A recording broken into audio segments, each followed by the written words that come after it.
We're going to have a power panel on becoming an ally, and Dina Grimstead is going to be our moderator for us. Just to go back to our zodiac theme, she's a Taurus, which means she's really good with money, I want to say, but she's senior manager of AI programs and strategic partnerships. She's the U.S. Digital Office for AI and Sustainability for Go-to-Market. And these are the words that have been describing you, Dina: catalyze, action, and New York curtain raiser. Let's give it up for Dina. Can't wait. Thank you. Thank you so much, Patty. It's always such a pleasure, and I just get so much from your energy to be around you. As Patty shared, I'm Dina Grimstead. I lead AI programs and strategic partnerships for Microsoft US, and I've had the great honor to be involved with Women in Cloud for nearly 4 years now. Our moderator today is actually going to be Gavriella Schuster. She's well known and beloved by many due to her incredible impact within the high-tech industry over the last 30 years. She is a corporate vice president at Microsoft and has led businesses across multiple disciplines, driving digital and cloud transformation, strategy, and execution. As a builder and change agent, she specializes in creating new business models.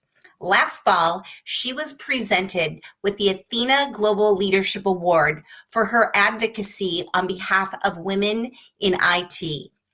Gavriella is also a founding sponsor for both the Women in Cloud and the Women in Technology Network. She sits on the board of directors for both Chinasoft International and the University of Washington Bothell, and most recently gave a TEDx talk on gender equality.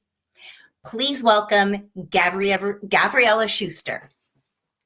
Thank you, Dina. Thank you, and I'm excited to lead this panel today.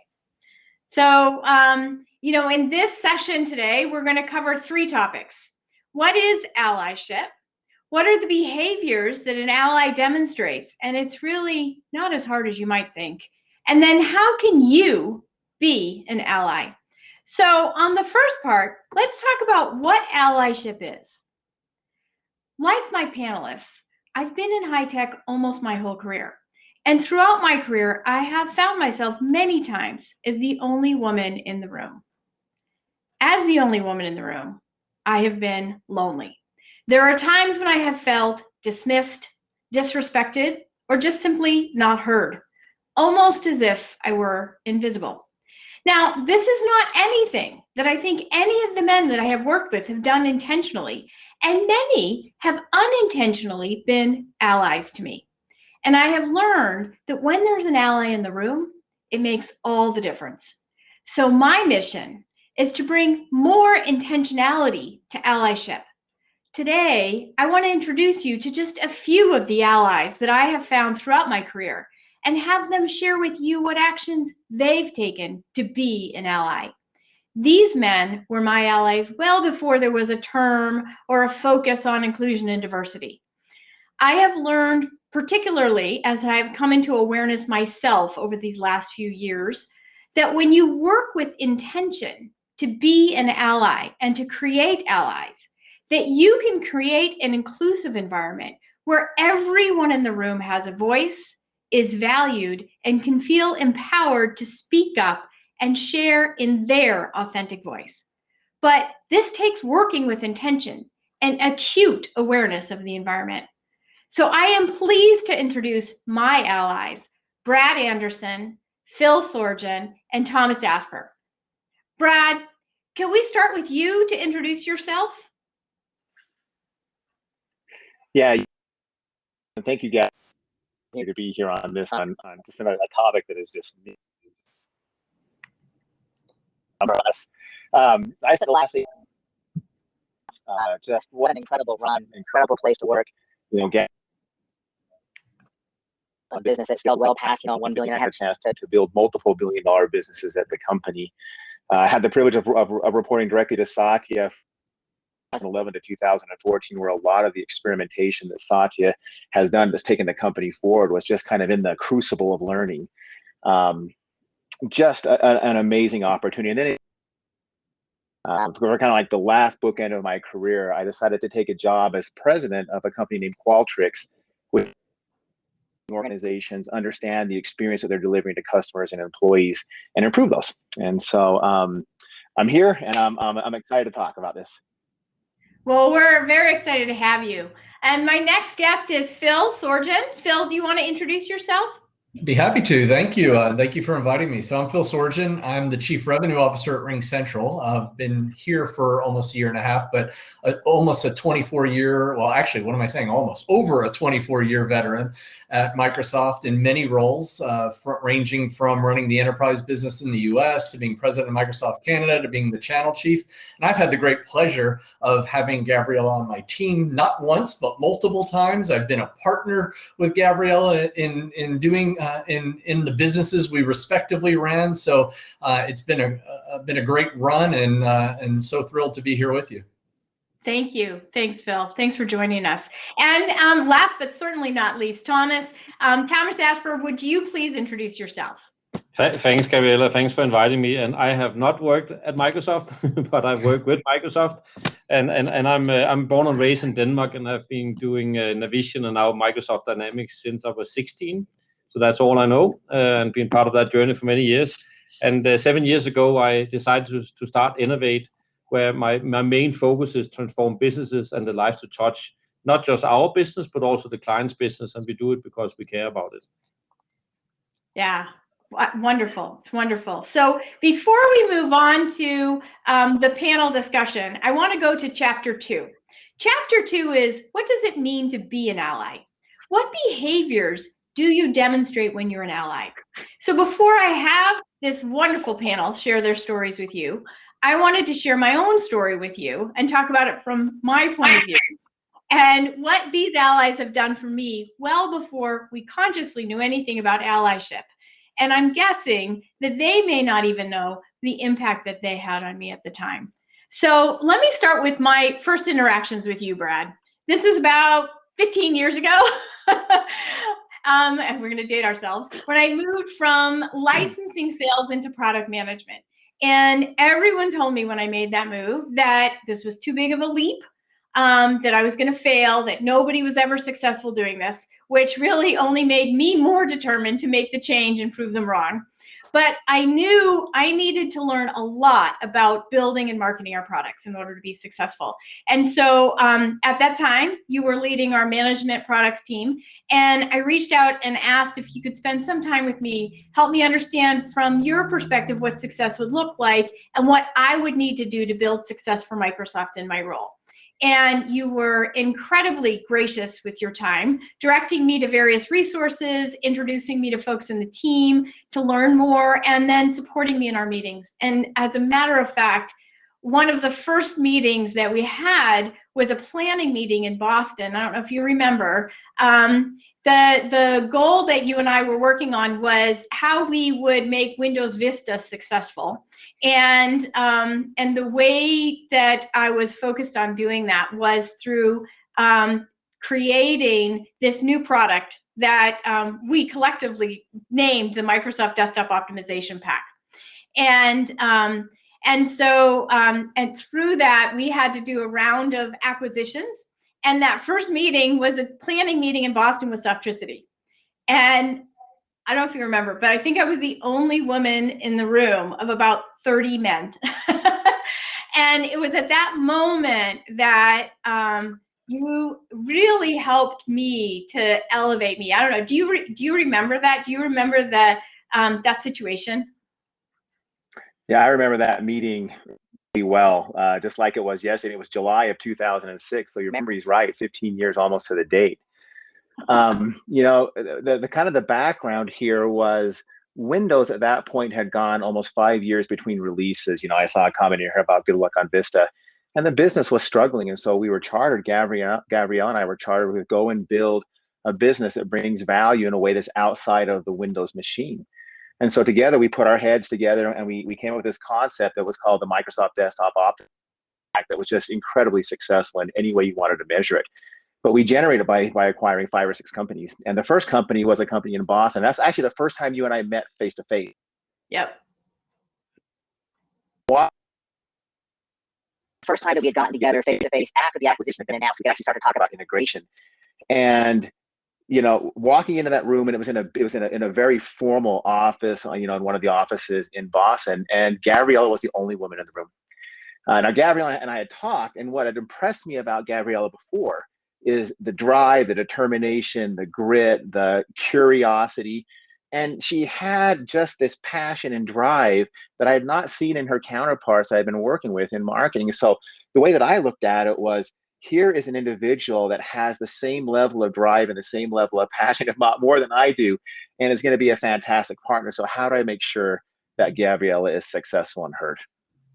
Well, you did a fantastic job, because you really set the tone in that meeting, and you gave me the platform and the credibility as the product manager for that acquisition and the new product, to really stand up and help guide the conversation. I think it would have been so easy for those teams to dismiss me. What we were proposing to them was quite radical. We wanted to take their product that they sold for like $270 or something to sell for $7 a year as a subscription, and they weren't very happy about it. But I think the support that you lent me and the credibility was incredible. And then later, as we continue to build that business, you actually did something that really helped tremendously, and that was you brought other women into the team, so that I wasn't always the only woman in the room. You brought a woman in to lead the engineering team and a woman in to lead the program management team, and these were incredibly accomplished women, and it really enabled me, and I think all of us, to work so well with the rest of the team and drive up the diversity of the team as a whole. So Brad, I'll ask, did you know the impact you were having on me and I think on the other women in the team? Thank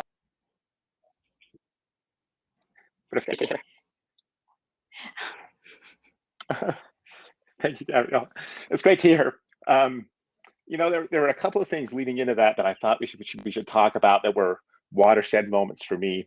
First of all, we have 3 daughters, and my daughters were just getting to that age. They were decisions, and boy, you want them to have the same opportunity that I did. So that was in the background.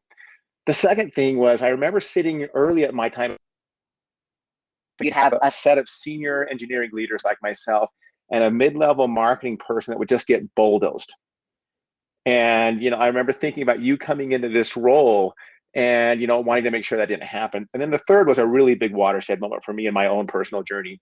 About a year before this, I was sitting we were looking at feedback that had come back from the team, and we were trying to figure out specifically, there was one particular benefit that people just weren't taking advantage. And I'd asked one of my direct reports named Deb McFadden, who's still at Microsoft doing wonderful things, to lead a team to look into that. And I remember we were debriefing on it, and she said the following to me. I can still remember the room that we were in. And she said, I've been at Microsoft for a decade, 10 years, and there's never been a woman between me and Bill Gates in my management chain. And that was just a moment where I thought, that has to change. And it's also the moment for me, and I really realized the importance of having role models that throughout the leadership change, and the importance of that. And that really was this watershed moment that kind of role needed to be in making the progress. Well, you are a tremendous ally, and I want to get to more of the questions I have for you. First, I want to tell my story about Phil, because it really is. I think it's kind of a different take on that discussion, but just as big an ally through this process. So, Phil, when I first met you, I was actually on maternity leave with my second child. And you came in as my new manager while I was on maternity leave, and that kind of freaked me out, because while I was on maternity leave, I had made the decision that there was no way I could come back to work full time. And at the time, I was leading the licensing kind of business model, sales, marketing for the U.S. And I thought I could do it as part-time. And I thought I could talk to my previous manager about that, because I've been working for him for a few years and he knew what I was capable of. And I had to come in and have that conversation with you, and I was scared about that conversation. But I brought it up to you, and I asked you if I could work, if you would consider letting me work part-time. And I remember the first time you said no, because you have a small team and you have a lot to get done, and I don't even know how you get it all done working full-time, but there's no way you could do that job part-time. And I said, well, that's fair feedback, but I have a plan. And I kind of laid out the plan, and you were like, I just don't think it'll work. And so I went off to kind of think about what can I do next? I really love this job. So I actually went off and found another job with somebody at Microsoft who would let me, work part-time. Now, this was like back in a time when there was no part-time, and there wasn't a lot of flexible work arrangements. So I wasn't surprised that you said no. But I came back to you after I had found this other job, and I said, look, I love this job, but I'll go do that job if I have to. But here's my proposal to you. If you let me work part-time for 6 months, we can decide at the end of 6 months if it's working or not. If it's not working, I'll come back full-time. But I can tell you this, I think it would take you 6 months to find someone to replace me and get them up to speed and have them be as productive as I am working part-time. So I think it's best if you just go the 6 months with me and see how it goes. But that's my side of the story. So I wanted to hear, what was your side of that story? Yeah, there's actually, I vividly remember that. And it's a story I've actually told a number of times. And candidly, and I'll get to this probably at the end, it was a great learning moment for myself. I mean, you have to, you view every one of these experiences as a learning moment.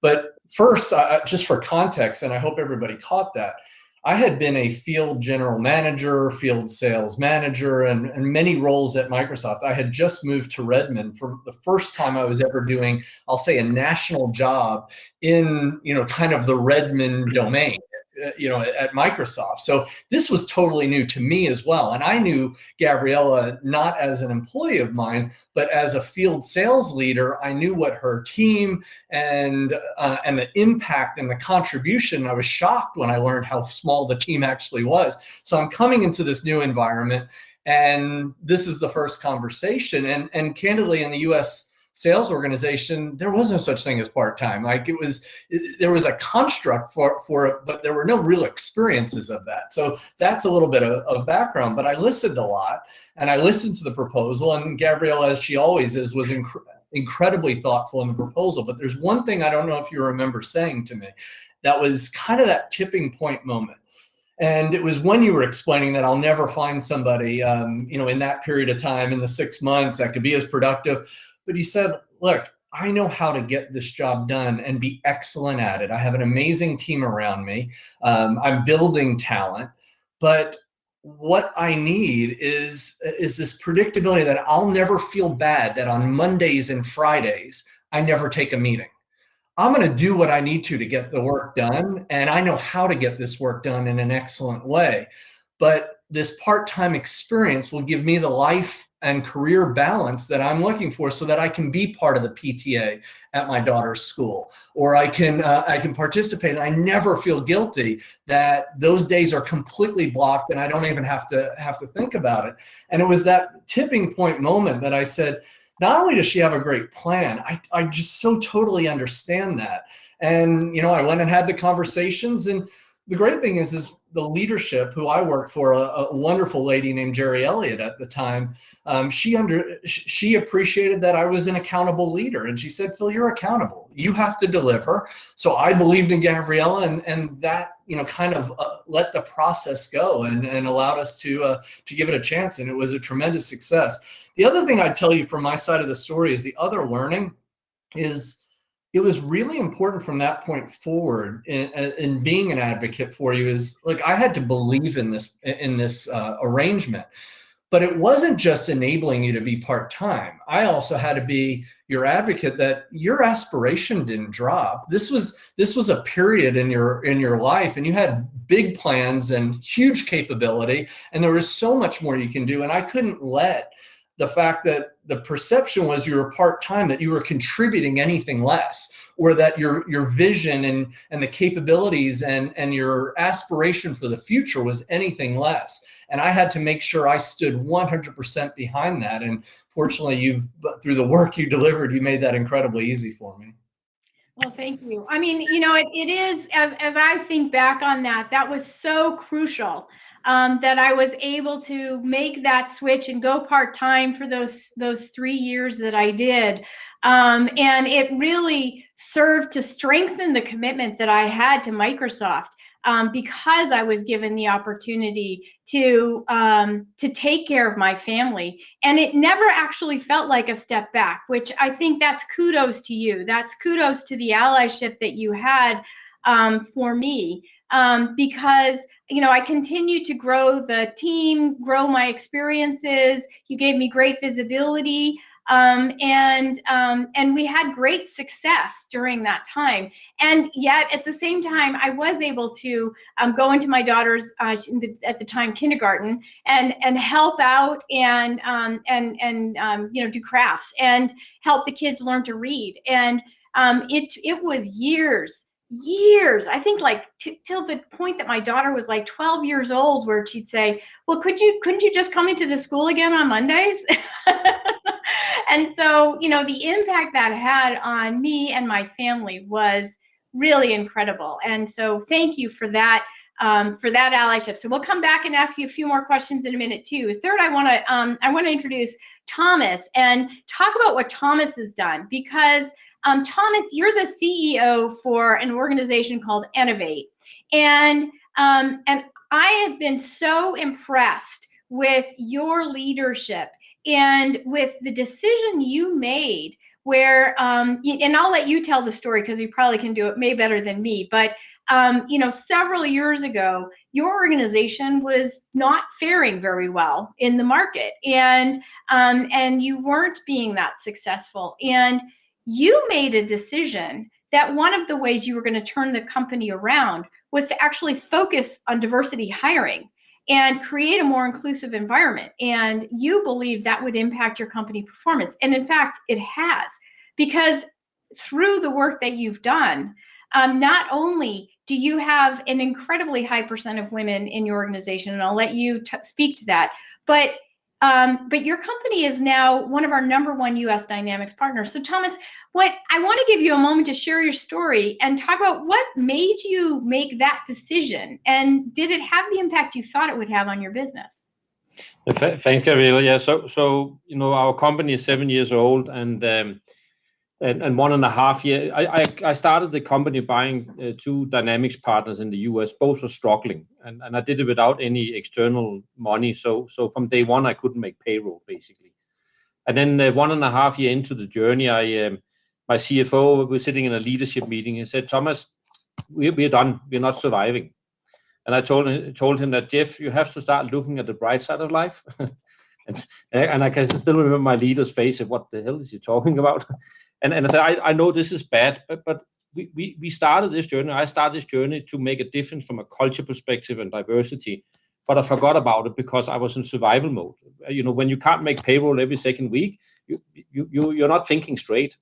And I only actually had one option, and that was focusing on the culture and let the people change the company and survive, because nobody wants to invest in Innovate, and we were the laughing stock at through the Dynamics partners, and probably a little bit at Microsoft as well, because we completely failed. So we sat down and said, okay, let's create Vision 2020, and we go all in on culture and also all in on diversity. And at that time we were 25% females in the company, and even less in the leadership, which was probably, like most companies, they all are today as well. And I said, we need to do something different, because us men, we have our mindset and heart and brain and what have you, and females has a completely different, and we need that change, especially when you talk about culture, because I do think females are a little bit more touched with the human side of things often. So we need more females, and we need them in the leadership. So I start looking for female leaders, and I couldn't find any. When I asked for a CFO or whatever it was men that was applying. So then I spoke to a good friend of mine, and she said, Thomas, you have to look at things differently, because the female you're looking for might not have the skills, but look between the lines and look what they're bringing. So I intentionally started looking at resumes completely different, and just invited people into interviews, and then got blown away of the skills that's out there. Yeah, they don't know dynamics, but we can teach them that. And then I start hiring more, and today we are 40% females in both the leadership and the entire company, which I'm semi-proud of. I mean, I say semi-proud is I want to get to 50-ish%, and then I will start being proud. And from a performance perspective, it's mind-boggling what had happened, and I had no idea it would be that impactful. Again, in 2016 April, but the board is laughing today, say we should probably have closed you down, but thankfully they didn't do that. And today we have 400 people and are doing extremely well, and very, very respected in the Dynamics community. And we are very respected from a culture perspective in worldwide, and people are asking us, how did you do it, and the empowerment, how we're empowering people and so forth. So it really, really helps to have strong leaders beside you and to this journey here. Well, it's a very, very brave decision and a bold move on your part to do that and take that leap. And I am just so impressed. I think that level of allyship is incredible. And, Brad, I think in Qualtrics, you also have very high diversity and gender representation as well, right? Yeah, in fact, we actually just published our annual report today, interestingly enough. So globally, we're now 37.5% diverse, using the most common definition that we use of diversity. And I joined is even well above that. And it's just a core of who we are. It's a core of understanding about the value of diversity. It's a core of understanding the value of being a force for good. And to me, what it really comes down to more than anything is you have to have leaders. And this is what I'm talking about. You have to put people into leadership positions that are role models, that other people through can say, there's someone like me that is successful. I can be successful. And until they see those role models, that is the company does not believe it until they see role models. Yeah, I mean, and I think what both of you and your organization's experience is that it is what Boston Consulting Group, McKinsey, and others have found, which is organizations with diverse leadership and diversity within the organization have higher growth trajectories and higher levels of innovation. So really great examples of both. So I look at that, Thomas, your action absolutely falls in that action category. So before we talk more about these stories, and I know you're all dying to hear more about these stories, I want to share this actionable and hopefully memorable framework that I developed to help each and every one of you to become an ally, to work with intention like Brad, like Thomas, and like Phil. And all you need to do is remember, become, and you'll be well on your way to becoming an ally. The C is about connection, connecting with intention tapping into diverse networks, tapping into organizations like the Women in the Cloud so that you can build a pipeline. You can connect with and build your network with women and people of color and all underrepresented groups. The second thing is O, outreach. And that's about doing the kind of thing that Thomas was talking about, where you look at your hiring practices and your recruiting practices, and you make sure that you are recruiting and screening in for diversity as opposed to screening out for diversity. The third thing is the M, for mentor.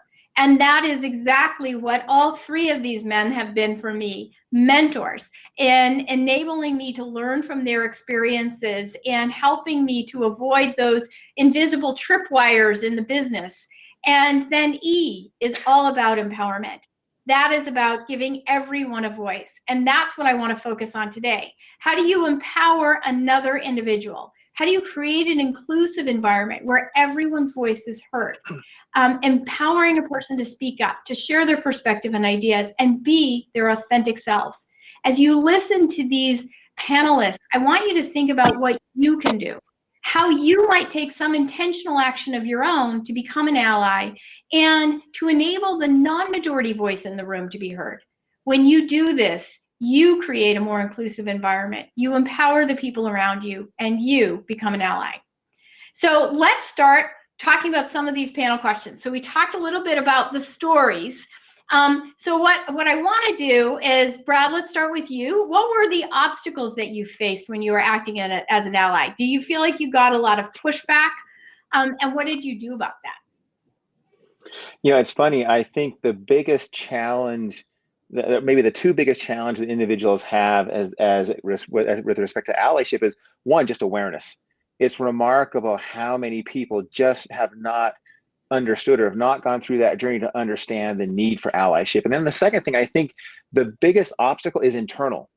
I think people are afraid at times. The number of times I've had white men talk to me about fear of saying the wrong things or of doing the wrong things. And it's overcoming that fear, I think, is what most people have to get through. And once you are learning in this and you're putting yourself into situations and learn, it just, you understand how important it is and all that fear disappears. So one of the things that I would say here is to everybody, allies. And when I say that, as you show allyship, others learn. And let me just give you two just really quick examples, Gavriella, if I can. One from a long time ago and one from 6 months ago, where someone was an ally to me. You know, joining Microsoft in 2003, the culture was one where if you had not done anything in Microsoft, then you weren't trusted yet. And I remember just a few months into the job, we were making a big decision on a new capability that was coming out. And I just had this gut feeling that there was no way we were going to be successful given a couple of constraints. And a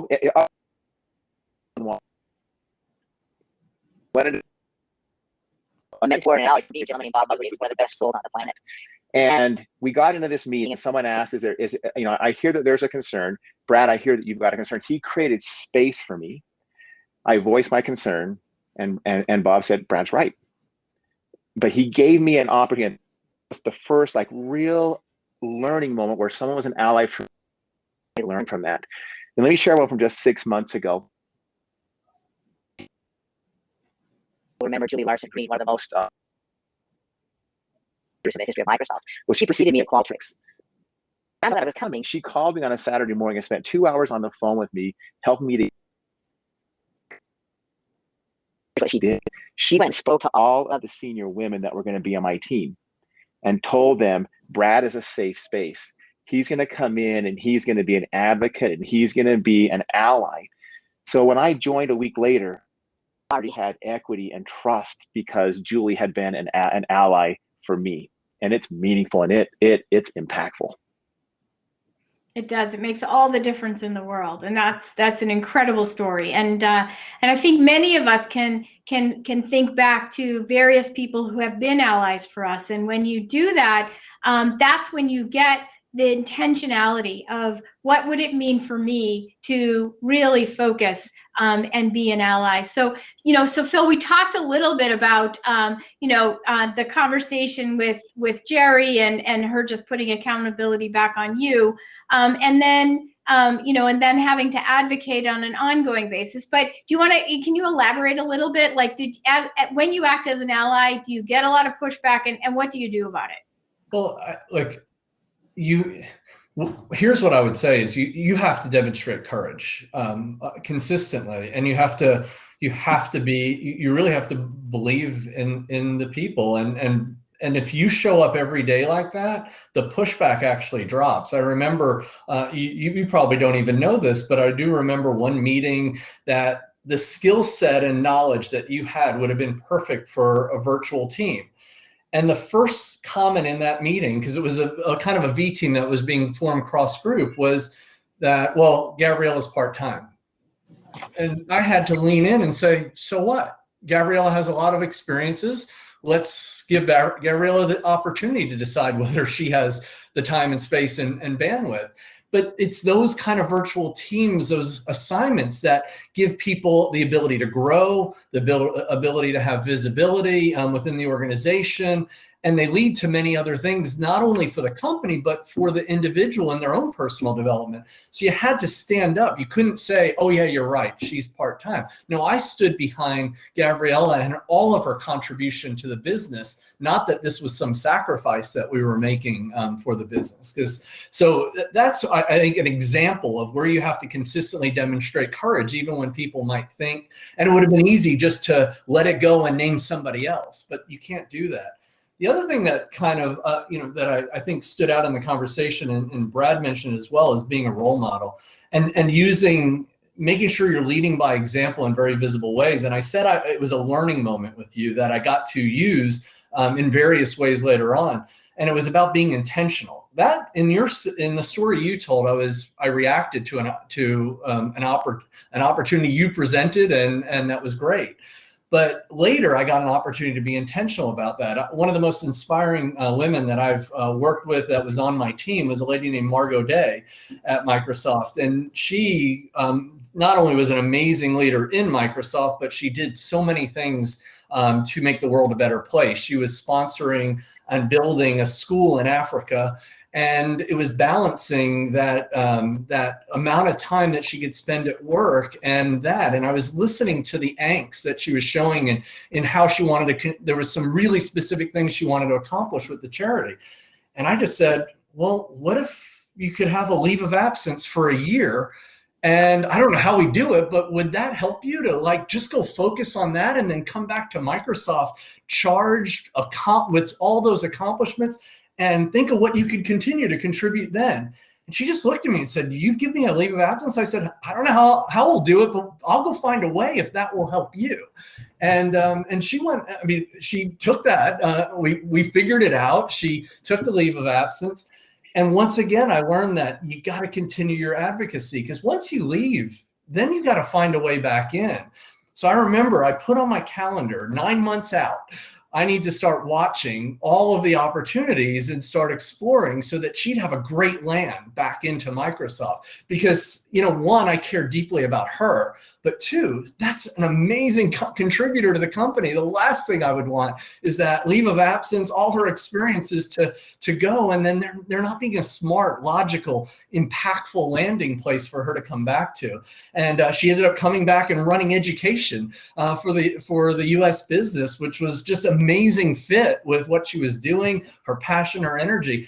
And it showed so many people that you can make sacrifices, you churned your team, you kept advocating for. I think those things and being visible, and I know we shared two examples that are really one was someone going part-time, someone going on a leave of absence.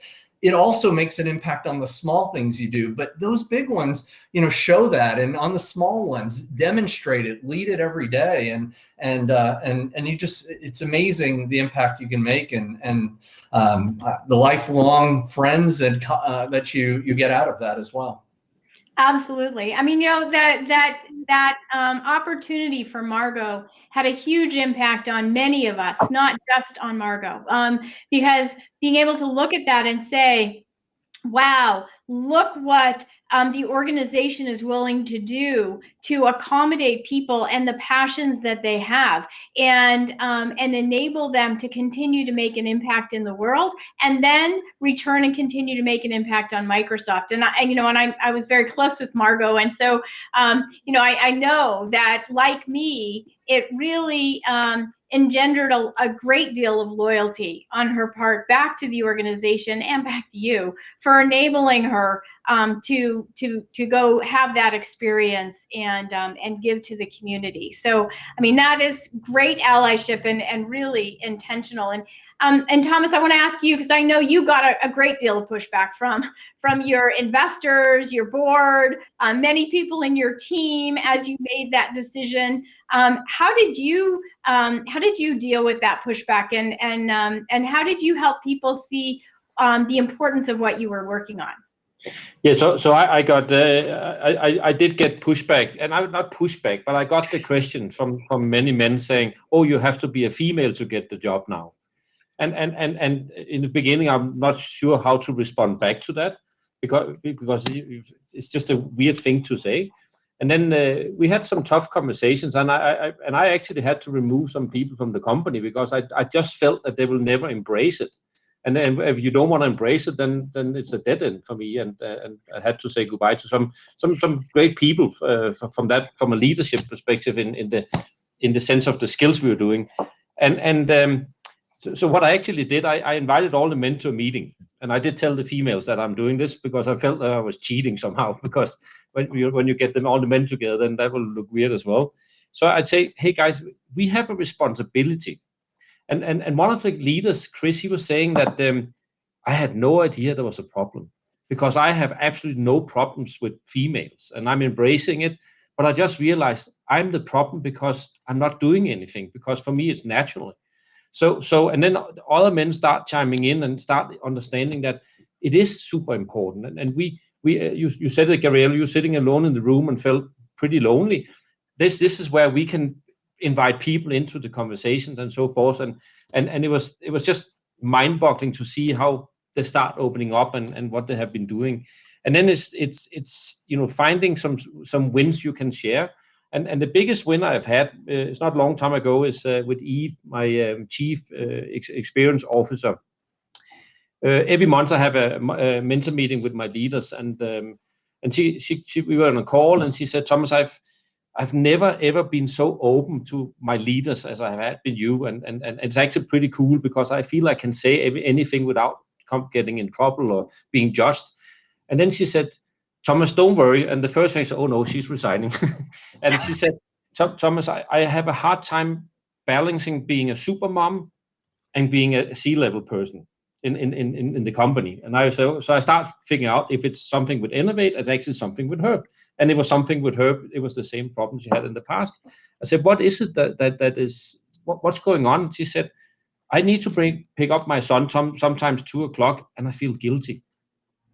And I'm pretty sure most people on the call feels the same here. And I said, well, why are you feeling guilty? Yeah, because I'm sneaking out, and what are people saying now? Eve is gone for an hour and so forth. I said, Eve, everybody looks up to you. You're one of our top executives, and you're female. Why don't you just put in your calendar you're picking up Will after school, and then tell the company about this is what you do, and allowing people to do the same. Even some men might even learn from it. So she did that, and it was unbelievable the impact she had. As simple as that, just put in the calendar, and females start saying, thank you, I don't have to hide. I can just pick up my kid, and then I can work again from 4:00. So that is some of the things that we're doing to push the boundaries. Yeah, it's very, very real. It's very, very real, and enabling people to model the way. So, I think one way your impact is when someone models their behavior off of your own. So, Brad, have you seen that happen? Yeah, it's one of those. And it's really interesting. I think as my role as a senior, just a couple things that I remember. And one of the things, keys into your answer here, Gavriella. One, you have to make sure that there's a differentiated long-term vision. Two, you build the organizational structure that accelerates that vision. Third, you put the right people into the org to lead it. And then fourth, you work on culture. And I think those are the things that great leaders focus on. And so, the first thing that I do is I make sure that I have got the right leaders that have the same shared values that I have, and that I want to be the culture of the team there. So those people need to be of similar mind and model what I do. And then you measure it. You measure it, and you publish what is happening, whether it is in representation, whether it is in, the culture and how it comes across in terms of inclusiveness. And as you do those things, the cultures change. And like we gave those two examples. When you understand, for there's so many people that don't know what allyship means and the need for it. And one of the ways that we help them to understand that is for them to feel it and then actually point it out to them. Sometimes you have to point it out to them. And then it's amazing what they can do. Yeah, absolutely. Absolutely. So what advice would you have for the audience regarding their role in allyship? Yeah, this is it's a tough question, because I don't believe the burden should fall upon that need to be advocated for, and all too often in society happens. And so in terms of advice that I would say, I would talk about the advice that I've given myself and And I think more having these kind of conversations with people is helpful. So first of all, you have to understand the concepts of power and privilege. Many people learn that early in their life, and others like me had to learn that later in my life as I put myself into scenarios, or were put into scenarios where I was able to experience it. And I think you have to experience it to. Once you understand power and privilege, you have to make space for others who do not have that.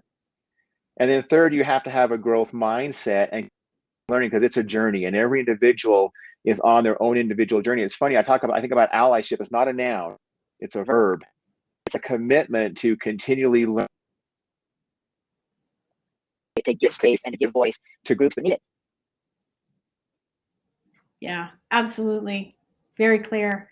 So Phil, similar question. So you moved into Ring Central, and what did you take from your experience relative to D&I, and have you seen others start to model the behaviors you have? Yeah, actually, the one thing I'd say is as I interviewed with the organization, knowing that it was an organization that truly valued diversity in all dimensions and inclusivity, and it was very clear that the organization did. So that was like a check mark that was really important to me. And even finding an organization, Ring Central was actually just recently voted by Comparably as a top employer in terms of diversity. That doesn't mean we don't have a ton of work to do and a long way to go, but it's good that it's important to the people in the organization. And the second thing is that, having been at one organization for 24 years plus and then going to a new organization, that's a big adjustment. I actually think some of the things that help you be an ally are really important to demonstrate when you come into a new organization, both for yourself and your immersion into the company and the rest of the organization. And it's things like being a great listener, thinking about communication style of the people around, bringing everybody into the conversation. When you're doing things with a broad group, making sure you're doing it in a way that is truly inclusive, that it's comfortable for everybody to participate in the right way. But you really have to, get to know the people first on your team and then more broadly in the organization. I think it was really important to set tone early and to do some of those. Again, they don't have to be as big as having someone go part-time or take a leave of absence, but it's even the small things, and demonstrate how important those out. Call them out in a positive way when someone demonstrates it, and highlight your own examples. So really express almost outsized appreciation for the examples of things. And it tells everybody in the organization quickly, this is really important to me, and it should be important to you. And when people hear it, they're inspired. And so there's so many examples of that. So those were some of the things that I brought from the organization. Fortunately, as I found out through the interview process, that I was right. It was an organization that was very open to embracing those concepts, and actually, there's people there that I continue to learn from in terms of how to even be better every day as an ally to others. Yeah, absolutely. I think those are great key takeaways for everyone in terms of thinking about how they create that inclusive environment for people to feel comfortable, to feel like they belong, and to be part of the organization. So, so Thomas, you're several years into this journey. What do you see in your organization now as far as inclusion, and what is the next step to even build an even greater, more innovative organization yourself as you build on what you've done? Yeah, so the first thing which we just managed to do was getting a female on our board. It was a little bit embarrassing, and just being pure men on the board, and we were so lucky to get Microsoft, former Microsoft leader Jamie Tossi joining our board, and she's the first one, and then hopefully this year can find another amazing female leader. And I can just see already the dynamic, how that has changed on the board. So it does help there. And then again, the goal is not 50-50, it is 50-ish%. And I just want to keep pushing that.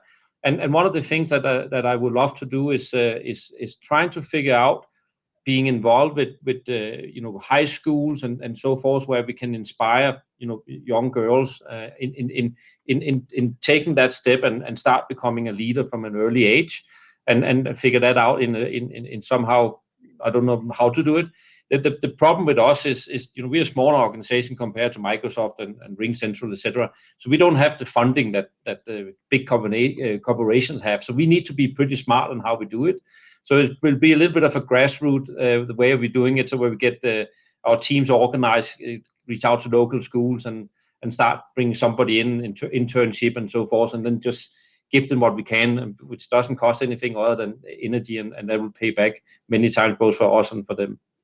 Yeah, I love that. Building succession, building and lifting people up from parts of the world where they might not be thinking, hey, this is the career for me, and giving them the opportunity to learn more and explore and even intern in that way. I think that's super powerful.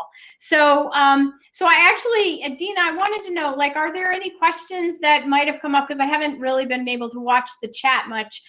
Questions that might have come up, or questions people might have for this this panel?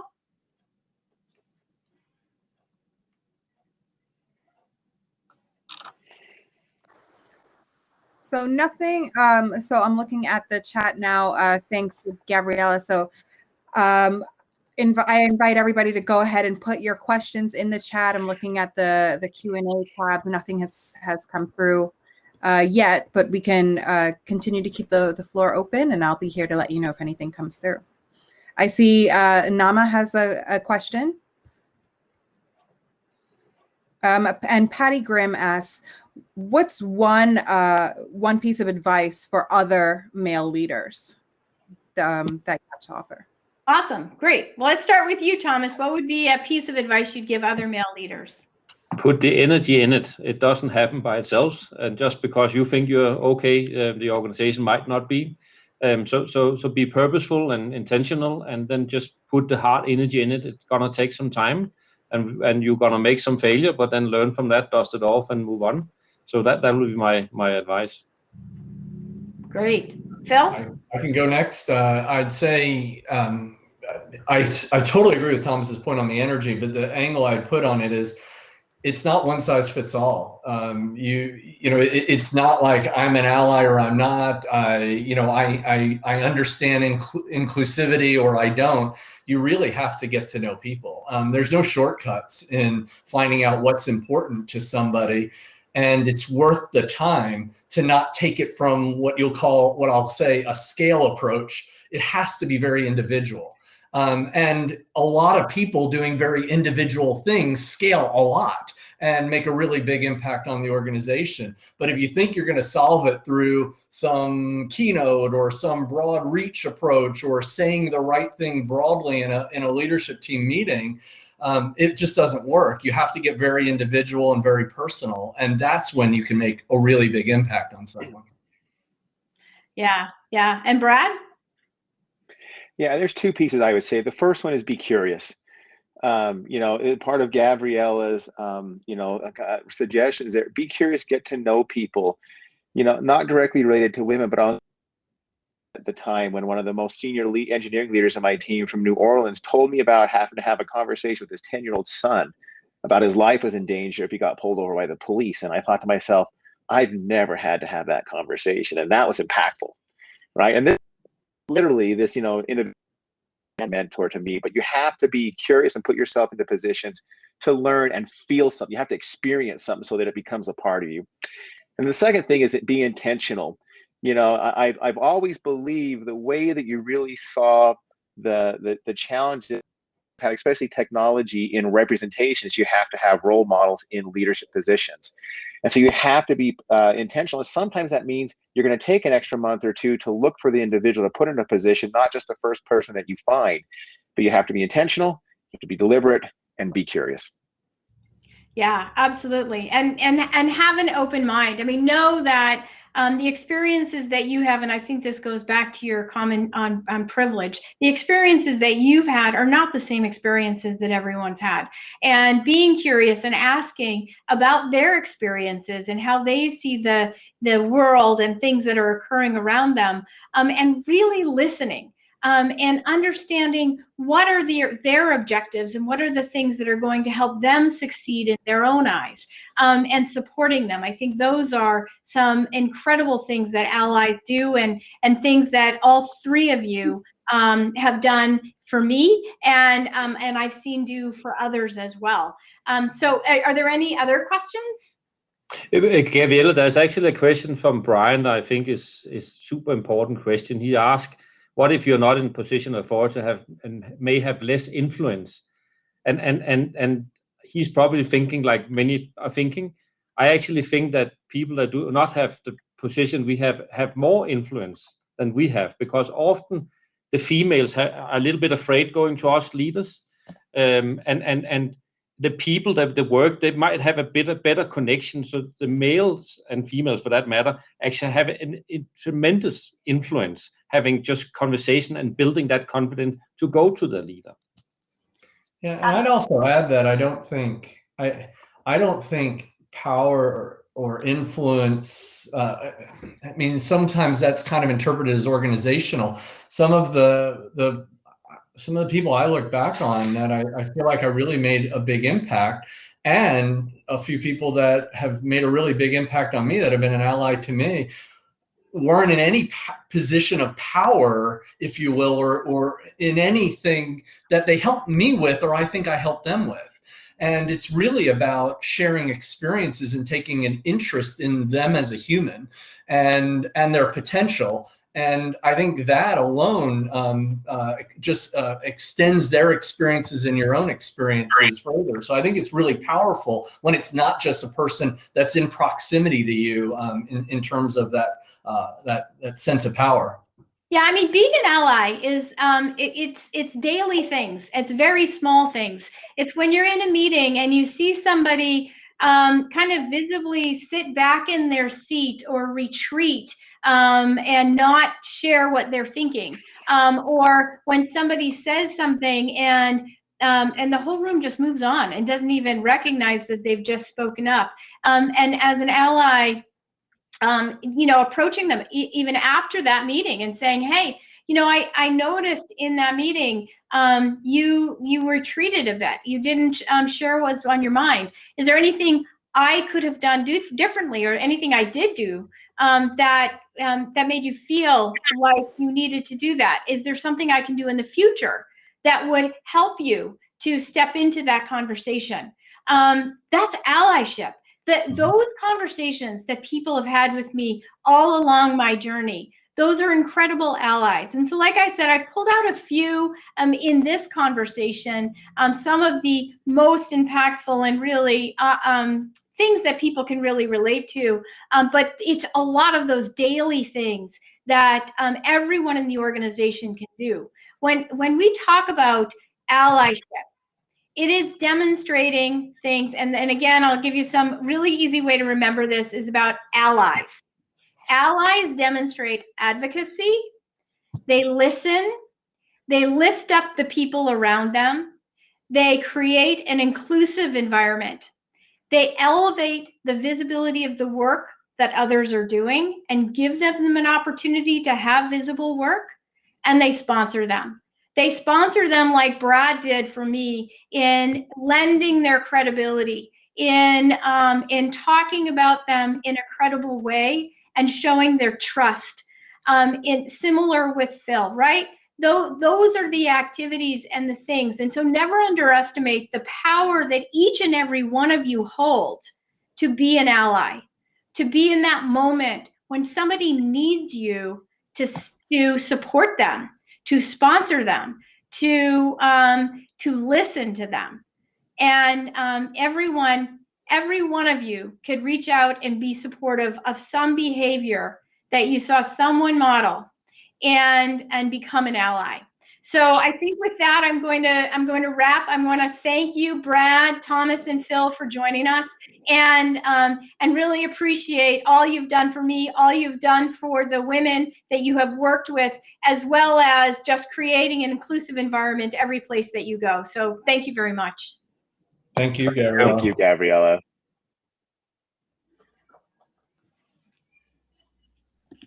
Wow, thank you so much, Gavriella. That was just so deep. All of you, Brad, Phil, Thomas, I can't thank you enough. It was so heartfelt. And those are insider stories of things that we know happen, but we don't often hear the story from both perspectives. And so it was so valuable because everybody is uncomfortable in the experience of it. And it takes all of us to step up and grow. So thank you all for the panel. And Gavriella, of course, thank you so much for everything that you've done for Women in Cloud and continue to do for Allyship. I love that. Thank you all. Thanks. Thank you. Thank you. So I'd love to bring Chai up here, Chai Vidulapalli, and just for us to wrap this amazing day. This is just day one, and day two is going to be even more amazing. So really, the key things, I loved that we got to some tools from Gavriella, be calm and take that away. That was really impactful. And also just all those things that everyone said throughout the day, those tips about how you can be more empowered, more purposeful, more inclusive in everything you do, and lift up other people up, which is really what Women in Cloud is all about. So Chai, what do you want to share with us about day two and the opportunities that people are going to have tomorrow, because it's going to be good. I know it. First is, Patty, I would say all the conversations today was exhilarating. And I think we set that intention and the intention came true. And do you all agree that we created exhilaration in everyone's emotion and we were able to drive people to take action? So that was fantastic. And also, Patty, you were fantastic, spectacular. Your energy is infectious. So wherever you go, we are taking you with us. And then we also want to talk, thank Gavriella, Brad, Thomas, and Phil. The insider stories were so powerful. It reminded me of Ron Woods and Todd Weatherby, who were my managers. I really wanted to go now ask them, what made you decide to promote me or give me more access? That's so cute. That was really heartfelt story. So it was phenomenal. So there are a couple of things that are happening. I want to kind of give a quick run through of what we saw today. Before that, I want to thank all the sponsors, especially Microsoft being our global partner and a sponsor for making this possible and really believing in, have a proper representation for women in the cloud economy. And that one was, we feel it. Without your support, I don't think we could have come this far along. Yeah. Along with partners from Accenture, Insight, Hitachi, Boeing, and M12, and the Canadian Consulate for believing in women founders and raising their hands, saying we want to create access. And then we are also excited as Gavriella is transforming what her future direction looks like. We are excited that she would be helping us, put together is $1 billion access coalition where we can actually have Fortune brands raise their hands, pledge and really create more access and increase the representation. So Gavriella, thank you so much for that promise and the support to making that possible. And behind the scene, Patty, we had Riza do a spectacular production. Yes. So let's give a big round of applause for that. Without this, it's not possible. So thank you. And in parallel, we had the Cloud Jobs Lounge. There were 13 recruiters who were sitting and meeting with every woman who was looking for a job in the company. So that went well. So Erin, thank you for pulling that together. Absolutely spectacular. And we will have 3 more hours of Cloud Recruitment Lounge tomorrow. So as we head for tomorrow, what to expect? Pretty exciting. We have the Empower Her Access Inaugural Awards Ceremony, which is sponsored by M12 and IBM. And what we are really doing is recognizing those role models in our ecosystem. And it's been spectacular. 26 people are recognized as finalists, and you get to hear 8 finalists. Please come and join there. You also get a firsthand access to the COVID-19 report that we did a research on. So the report will come in and we'll go deep dive of what we are learning and how are we pivoting as women in cloud to really create more opportunities for women. And for entrepreneurs, if you're listening, the Cloud Exec Connect is tomorrow.